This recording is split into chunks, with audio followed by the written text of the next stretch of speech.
Over the past couple years, more Americans have become familiar with the story of the Tulsa Race Massacre, where a white mob burned a vibrant black community to the ground, which is crazy. Even crazier, dozens of other black towns have been erased off the American map, not by burning them down, but by hiding them underwater. Don't know what I mean? Well, let's find out in a segment called How Did We Get Here? This is Lake Lanier. It's a lake in Forsyth County, Georgia, where people go swimming and boating and fishing and do a bunch of other lakey things. But before it was Lake Lanier, it was a town called Oscarville, Georgia.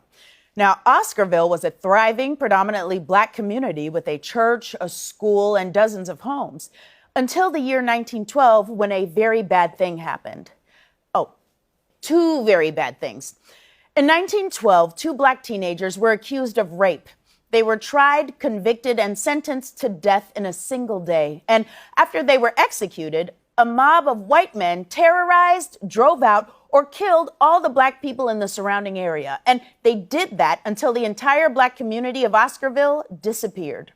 The county went from having over 1,000 black residents in 1912 to 0 in 1920.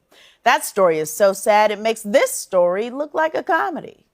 After the black community had been run off, the white people of Forsyth County said, you know what we could use? A big old lake. So they made one, right where the town of Oscarville had just been. They flooded the area and literally covered up the entire town with water. This is what it looks like right now. But the town is still under there. The homes and churches and schools, they're still down there. And now people go boating on top of them.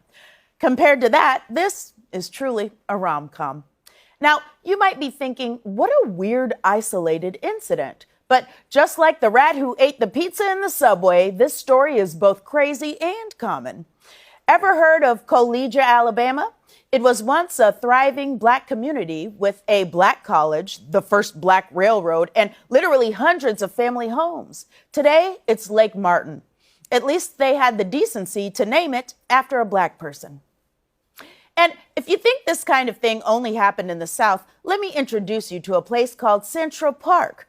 It's named after that coffee shop on Friends. Central Park used to have a black community in it called York Hill. But the city of New York destroyed York Hill so that they could build the Central Park Reservoir. Because if there's one thing New York needs, it's another place for ducks to hang out. But if you come here, don't try and feed those ducks. They are very aggressive. Mess around and lose a finger. Now, when the residents of York Hill were kicked out of their homes, they fled to another black community nearby called Central